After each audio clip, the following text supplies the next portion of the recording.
Bonjour à toutes et à tous et bienvenue à l'écoute de Causons Couture. Causons Couture, c'est un podcast créatif pour parler de nos garde-robes faites à la main et pour découvrir la communauté couture, ses personnalités et entrepreneuses, entrepreneurs et acteurs qui nous inspirent.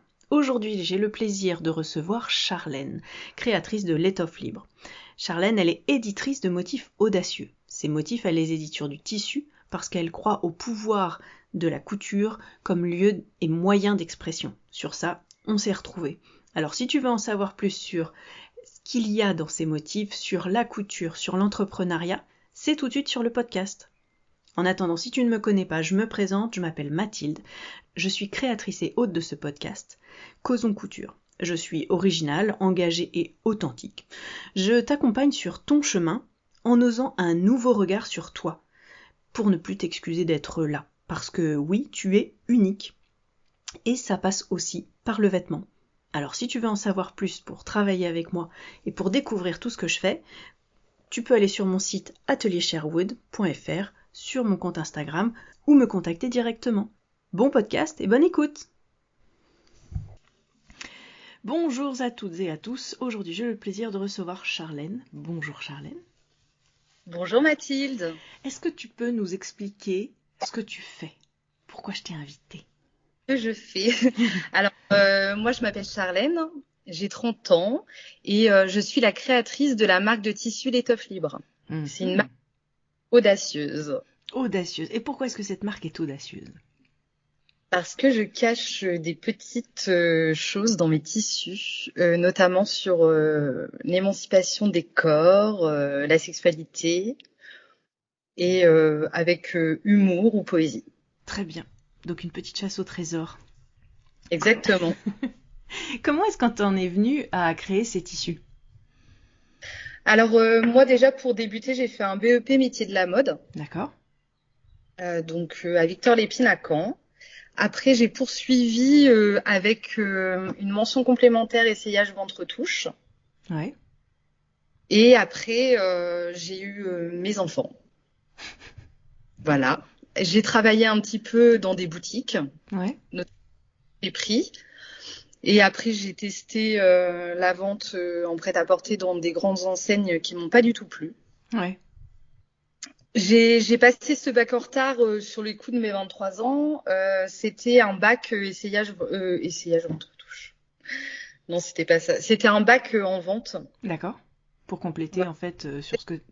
Compléter déjà mon parcours pro d'école, quoi. Du coup, suite à ça, en fait, j'avais l'idée de monter mon entreprise de couture. Mhm. J'ai créé la carriole à chiffon. Très bien. Qu'est-ce que tu Et vendais avec la carriole à chiffon alors? avec la carriole à chiffon, je vendais des accessoires bébés. D'accord. Et en fait, j'ai un peu créé cette entreprise aussi parce que j'étais maman, tu vois, donc c'était un Ouais. peu mon mood du moment. Ouais. Donc j'ai décidé de faire des créations bébés et c'est là que j'ai commencé à créer du design. D'accord. Des produits finis avec des designs que je créais. Ok. Et pourquoi est-ce que tu avais une formation en dessin? Qu'est-ce qui t'a attiré vers le fait de créer des designs? Non, j'avais pas de formation en dessin, mais juste j'avais envie de me démarquer en fait. Mhm. Donc je me suis dit, bah, pour vraiment me démarquer à fond, je fais du design. Et puis j'en ai eu marre de faire des créations pour bébés parce que en fait, si tu veux, le marché de la création bébé est vachement inondé, quoi. Tout ce qui est Mhm. puériculture. Du coup, beaucoup de couturières se sont mises à faire ça. Et moi, dans ma vie de femme, je pense que j'avais envie d'évoluer aussi et Oui. du coup, libre.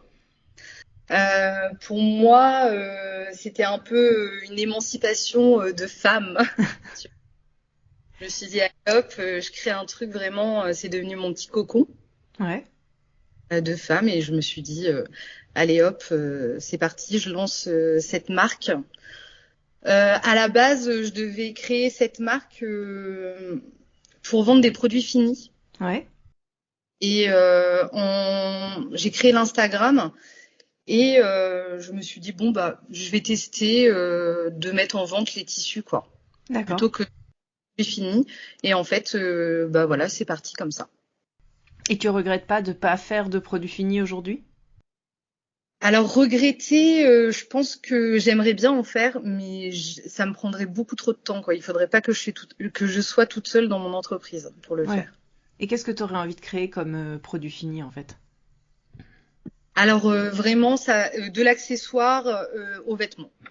D'accord. Toutes sortes de vêtements. Oui. Moi, ce qui me ferait plaisir, ce serait d'évoluer en faisant ça.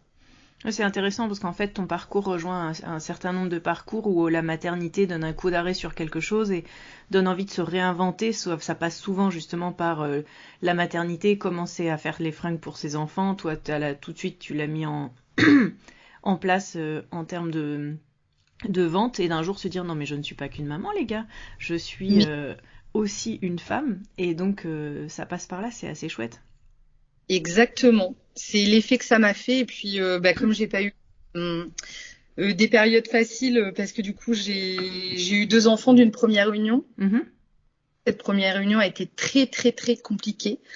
J'ai vécu des violences physiques et psychologiques. Et en fait, pour moi, ça a été vraiment une émancipation de me lancer Ouais. dans comme ça, quoi. Oui, ça a été ta façon de dire je suis vivante quoi. Ouais, exactement. Bon. Et de combattre quelque part. Hmm. Bien sûr, Euh, et de le crier avec des petits motifs cachés sur tes tissus. comment- Et quel a été l'accueil de ces tissus et comment les clientes viennent te voir? Est-ce qu'il y a des réactions? Est-ce que les gens trouvent ça génial? Est-ce que les gens s'en rendent pas compte? Comment ça se passe? Alors déjà quand j'ai parlé à mes proches que j'allais monter cette entreprise, ils étaient là en mode bah ils étaient un peu dubitatifs quoi, tu vois. Et après je me suis dit mais moi je trouve ça génial donc peut-être qu'il y a des gens qui seront comme moi qui trouveront ça génial. Alors les premiers contacts que j'ai eus du coup c'était sur Instagram Hmm. et en fait mais vraiment j'ai eu des abonnés, énormément d'abonnés tout de suite. Ouais. Je me dis ah bah quand même je tiens quelque chose. T'es pas la seule à trouver ça sympa. Sinon en salon, non, j'ai pas trop de remarques désagréables. Même très rarement, c'était plutôt des regards en mode je bug, bug, mais enfin voilà, ou alors des yeux qui se lèvent en mode n'importe quoi.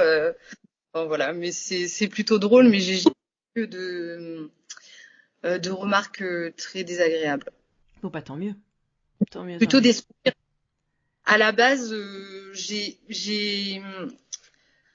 je pensais pas créer l'étoffe libre de façon féministe, on va dire, tu vois. Je pensais Ouais, vraiment de façon plutôt humoristique, la dérision des corps, etc. ouais. Et en fait, bah, j'ai évolué avec aussi ma façon de voir le féminisme, quoi. Et justement, aujourd'hui, à quel point ton engagement se ressent ou comment ça se passe? Enfin, toi, c'est quelque chose qui est fort pour toi. Est-ce que c'est quelque chose que tu souhaites vraiment mettre dans ton entreprise et que tu partages dans ton entreprise ou c'est quelque chose qui est assez décorrélé? Non, c'est quelque chose que je souhaite quand même mettre dans mon entreprise. Ouais. En fait, j'aime bien faire passer des messages à travers les motifs, quoi. Mm. Tu vois, décomplexer les corps, tout ça, enfin, on a ras-le-bol des dictats de la beauté. Et puis, Exactement. j'avais envie aussi de normaliser, en fait, des choses. Ouais. Par exemple, les vulves, vulves, voilà, si différentes et variées qu'elles sont, nos corps, les vergetures, voilà, nos fesses, enfin, il y a des corps variés, il faut le montrer. Ouais. J'avais envie en fait, moi, mon truc, c'est vraiment de montrer qu'il y a de la diversité. Ouais. Dans les formes, Oui. dans les tailles, en fait. Et comment est-ce que tu as des noms un peu particuliers à tes motifs et à tes tissus? Comment ça se passe? Raconte-nous. Alors, les noms de mes motifs, oui, c'est un peu des jeux de mots. Oui. Enfin, souvent, c'est des jeux de mots. Alors, soit je trouve un jeu de mots et je fais un motif avec, Mhm. ou soit je fais un motif et je lui trouve un petit nom. Et que tu passes du temps à chercher tes mots ou tes jeux de mots, ou est-ce que c'est quelque chose qui te vient de manière assez naturelle? Ça dépend. Ça dépend, mais quand même, il y a de la recherche derrière, hein. Je vais aller fouiner dans tout ce qui est synonyme, les champs lexicaux et tout. Je regarde beaucoup, Ouais. m'informe, ouais. Est-ce que tu peux nous en citer quelques-uns pour ceux qui ne te connaîtraient pas, qui ne connaîtraient pas ton travail et qui se disent, mais elle parle de quoi? Alors, par exemple, je sais pas, il y a Fréquence mammaire. Ouais. Fréquence mammaire, c'est le titre d'un motif où il y a une femme qui pince les tétons d'une poitrine qui est en forme de radio. Super. Il y a Psychédélis. Psychédélis, c'est un peu à la façon Rolling Stone, tu as une langue qui est tirée et dessus, j'ai mis un cachet avec un clitoris. D'accord. Qu'est-ce que j'ai d'autre? Il y a le Bitterfly. Ouais. Le Bitterfly, c'est un papillon, bite, hein, Soyons clairs. net. C'est ça. Et ça, c'est en fait, tu les mélanges dans un univers un peu justement 70s, Oui, c'est ça? ouais. J'aime trop les années 70, les couleurs des années 70, les designs et tout. Bah, j'ai une patte un peu vintage. Ouais. Qu'on retrouve dans les couleurs et dans les motifs et dans les amas de motifs justement, ou dans le ce que tu disais psychédélique, il y a un petit côté justement graphique dans certains tissus qui est où on va retrouver un petit peu ça. Oui, exactement. Comment est-ce que ça se passe en termes de circuit? En fait, toi, tu crées, ensuite tu fais produire. Où est-ce que tu fais produire tes tissus? Alors, ouais, alors moi je dessine chez moi en Normandie Mhm. et après mes fichiers je les envoie à mon imprimeur qui est en Pologne. D'accord. Du coup, je tenais vraiment à faire travailler au moins l'Europe. Ouais. Voilà, et puis j'ai trouvé un super imprimeur textile avec un SAV génial qui fait des couleurs incroyables et de la bonne qualité de tissu, sans produits chimiques. Ouais. C'est imprimé numériquement et en fait les encres sont à base d'eau et bio. D'accord. Et la qualité des tissus que tu choisis, tu proposes quoi comme type de tissu? Alors comme type de tissu, là sur mon site en ce moment j'ai du coton, Ouais. j'ai du maillot de bain, Mhm. jersey. Du jersey. Du jersey coton. Avec de l'élastane ou pas? Oui, Ouais. du jersey coton avec du lycra. D'accord. Et est-ce que tu fais attention aux matières? Est-ce que toi, par exemple, la viscose, qui est une question problématique, est-ce que toi, c'est quelque chose que tu as envie de proposer ou pas du tout? Et ben en fait, je me suis un peu posé la question pour la viscose. Mais du coup, j'en propose pas encore parce que c'est un désastre écologique. Ouais. Mais d'un autre sens, je me posais la question, est-ce que ça vaut pas le coup d'en proposer en sachant que les gens n'iront peut-être pas en choisir dans la fast fashion, par exemple, et donc du coup qui serait produit en petite quantité et donc moins sur quelque chose de gros en quantité, etc., quoi. Mhm. Mais j'avoue que je préfère quand même proposer des matières naturelles, quoi. Et Mais on t'a demandé, justement, si tu proposais sur de la viscose, c'est quelque chose qui revient souvent ou pas très souvent? oui, c'est quelque chose qui revient quand même souvent. D'accord. C'est pour ça que je me posais la question. Et est-ce que justement une bâtisse de coton assez fluide et légère peut pas justement faire remplacer quelque part dans ton catalogue? Si je pense qu'il faudrait que je me penche dessus pour trouver, mais du coup mon imprimeur ne propose pas ça. D'accord.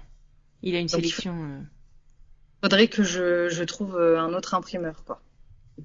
Je comprends. Et comment est-ce que ça se passe? Alors, tu crées, t'as une banque de motifs importante, tu crées par collection, enfin, ça vient comme ça. Comment ça se passe ton process pour après arriver sur la boutique? Alors moi, mon process créatif, je fais des motifs à l'inspi. Ouais, Je crée pas encore de collection. ouais, J'aimerais bien, mais pour le moment, voilà, je crée vraiment selon mes inspi. ouais. Et donc ça fait à peu près combien de motifs qui sortent? Enfin, à quelle régularité? Comment ça se passe? J'en sors à peu près 2 par mois. D'accord. Voilà, parce que en fait, je veux vraiment que ce soit des motifs réfléchis, qualitatifs. J'ai pas envie de proposer des motifs, voilà, faits à la va-vite. Enfin, j'aime bien qu'il y ait de la réflexion dessus, quoi. Bah oui, oui, c'est ce qui fait la qualité de ton produit. Et comment est-ce qu'on peut acheter? Parce que c'est vrai que les créatrices de tissus françaises qui ont des petites collections comme ça, elles proposent en général soit en précommande avec un ou deux tissus par collection, etc. Comment toi est-ce que tu fonctionnes? Alors moi, j'ai ma bibliothèque de tissus constante sur mon site Ouais, et je propose des précommandes 1 fois par mois. d'accord. Ce qui te permet d'avoir justement un large catalogue toujours à peu près disponible.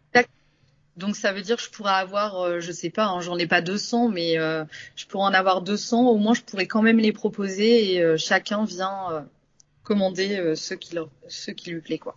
Ouais, parce que t'as pas 50 matières non plus en fait. Ça te permet de faire des métrages plus courts.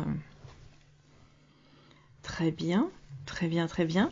Euh, comment, je sais, enfin moi je t'avais découvert via un partage de Emma Popadic qui fait de l'accompagnement pour les créatrices. Oui. Toi, c'est un accompagnement que tu as décidé de faire au début de ton aventure entrepreneuriale ou en cours d'aventure? Pas du tout. Alors, je l'ai fait en cours d'aventure parce que il y a eu une période où ça stagnait un petit peu. Et puis, j'avais aussi envie d'avoir une vision extérieure de quelqu'un, en fait, d'un autre professionnel. Bien sûr. Et puis, bah, Emma était absolument parfaite. Elle a des critères pour pouvoir m'aider parce que du coup, elle était dans la couture. Elle a une superbe expérience en communication. Et du coup, j'ai fait appel à Emma. Et elle m'a formée à m'exprimer, en fait, à exprimer mes valeurs d'entreprise Mhm. et à me mettre au réel, chose que je faisais pas du tout avant. Ouais. Et grâce à ça, j'ai doublé mon chiffre d'affaires et j'ai doublé aussi mon nombre d'abonnés.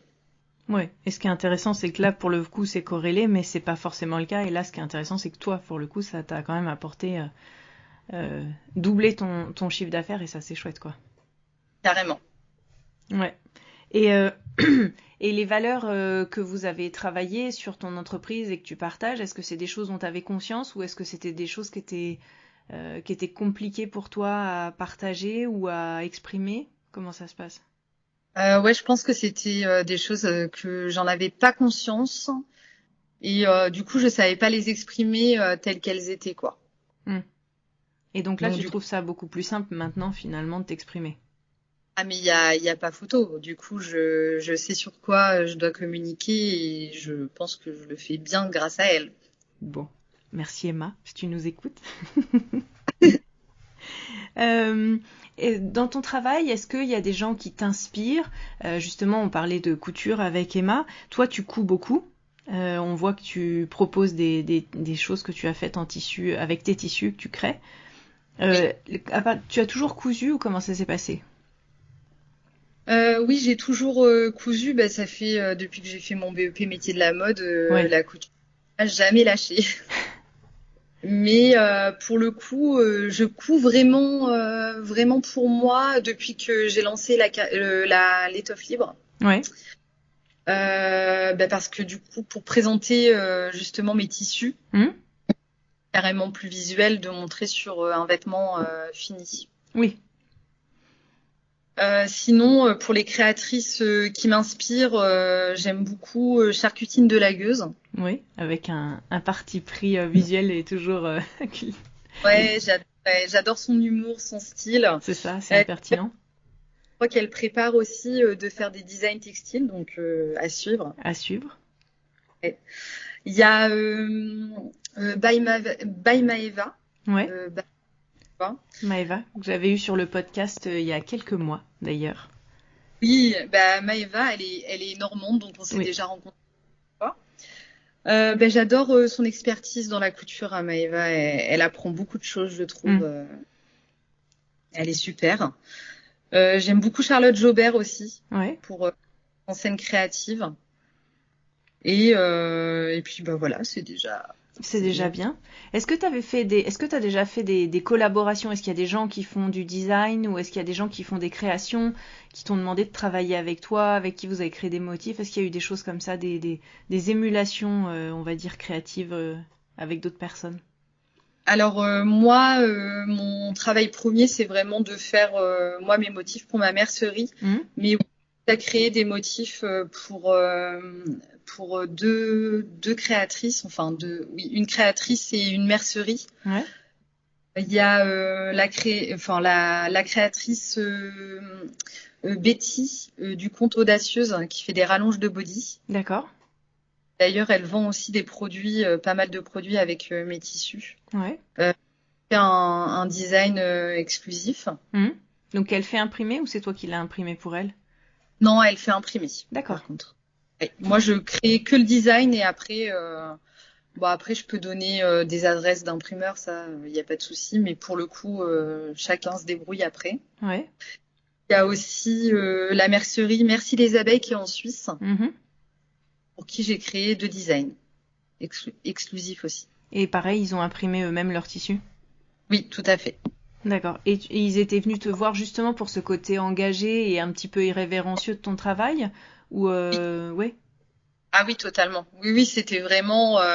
Alors déjà pour Merci les abeilles, elle m'avait dit tu as carte blanche. Horrible.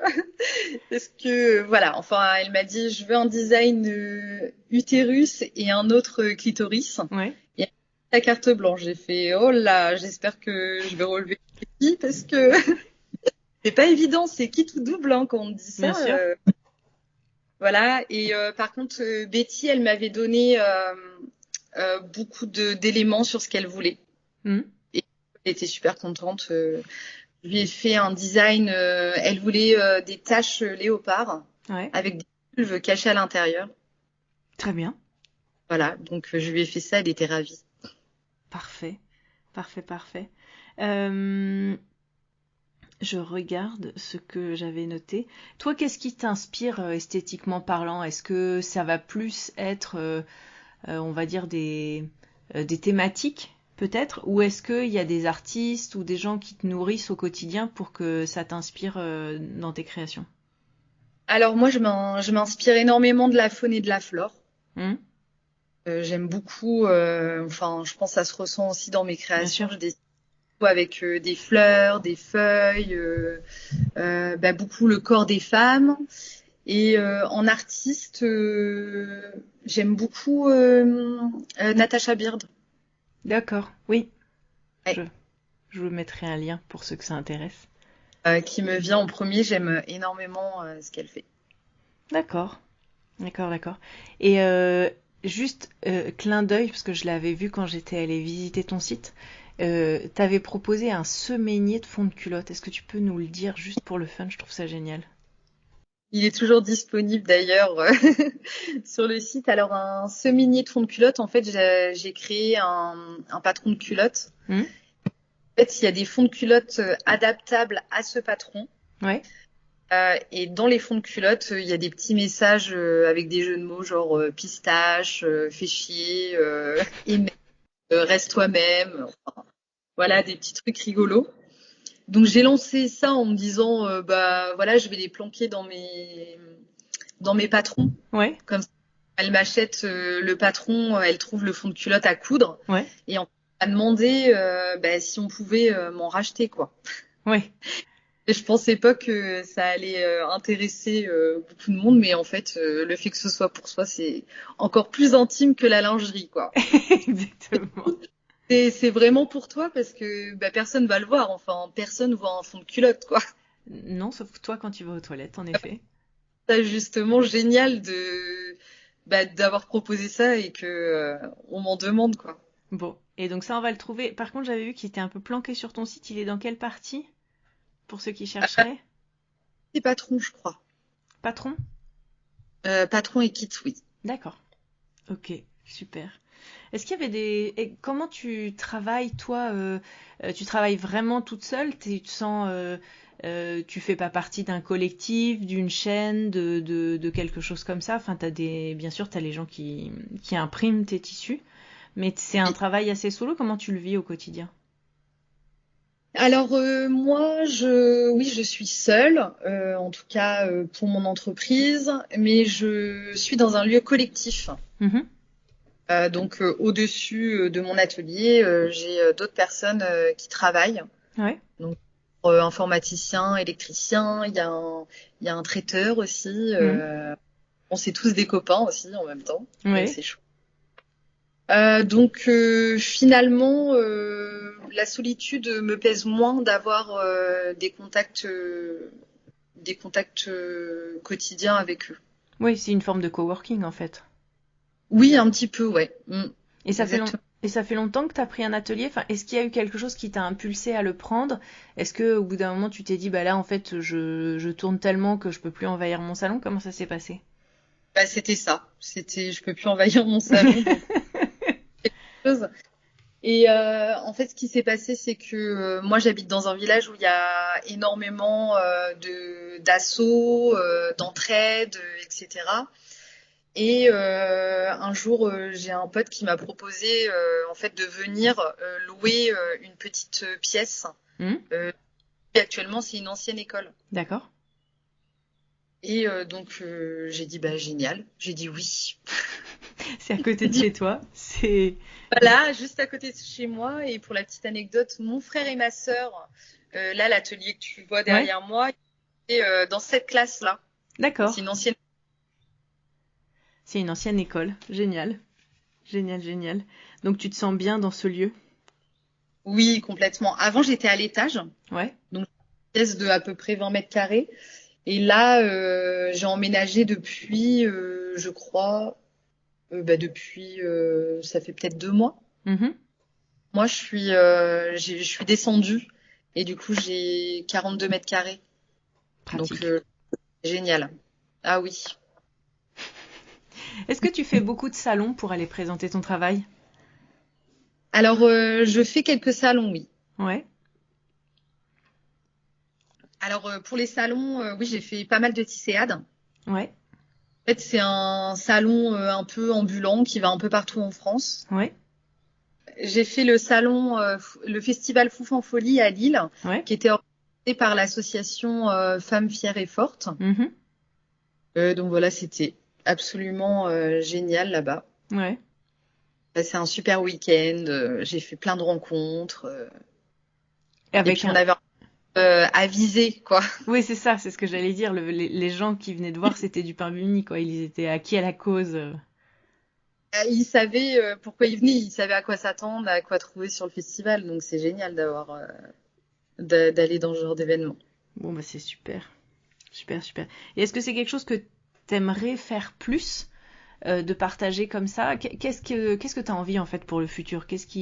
Quelle communication t'as envie de privilégier? Est-ce que t'as envie de continuer de faire des motifs? Est-ce que t'as des ambitions de collection? Qu'est-ce qui te motive? Alors là, ouais, continue, faire quelques salons, oui, mais j'ai testé les tisséades pendant plusieurs mois et c'était tous les week-ends et ça demande énormément, énormément de préparation et d'énergie. Mhm. En plus, j'avais plus la voiture adéquate pour faire les salons. Enfin, j'ai eu des galères de voiture, donc j'ai arrêté. Ouais. Là, c'est bon, j'ai de nouveau une voiture correcte. Donc, je vais pouvoir en refaire de temps à autre. Mais voilà, ça demande énormément d'énergie, les salons, donc tranquille, quoi. Ouais. Et moi, ce que j'aimerais faire, c'est le CSF à Paris. Ouais. J'aimerais bien au moins le faire au moins une fois. Ouais.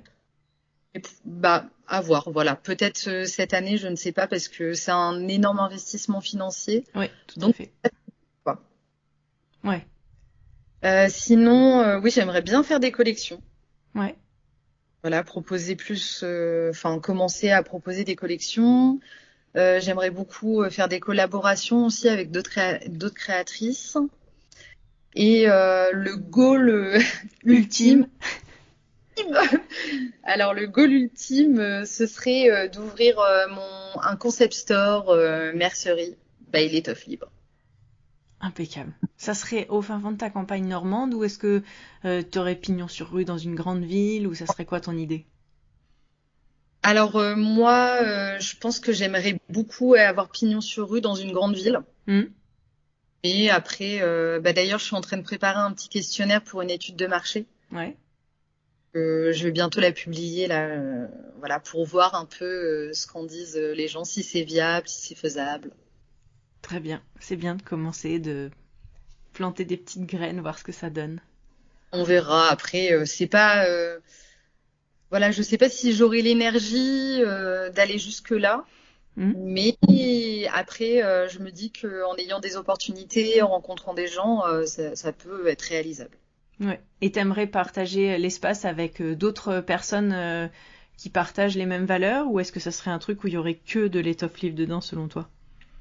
Non, il y aurait moyen de partager l'espace avec d'autres personnes, sauf que ça resterait quand même axé sur l'étoffe libre. Mais mon idée, ce serait quand même d'inclure d'autres créatrices qui ont la même vibe que moi. Oui, mais oui. Voilà. Rester dans l'idée. Est-ce qu'il y a des créatrices de vêtements ou d'accessoires qui utilisent tes tissus aujourd'hui pour vendre leur production? Alors oui, il y a les Créazuna. D'accord. Pas mal mes créations sur ces petites cousettes. Il y a Blue Mermaid Couture. Je sais pas trop, j'ai peut-être pas le bon accent quand je prononce ça, mais voilà. D'ailleurs, c'était une des organisatrices du Festival des Foufs en Folie. D'accord.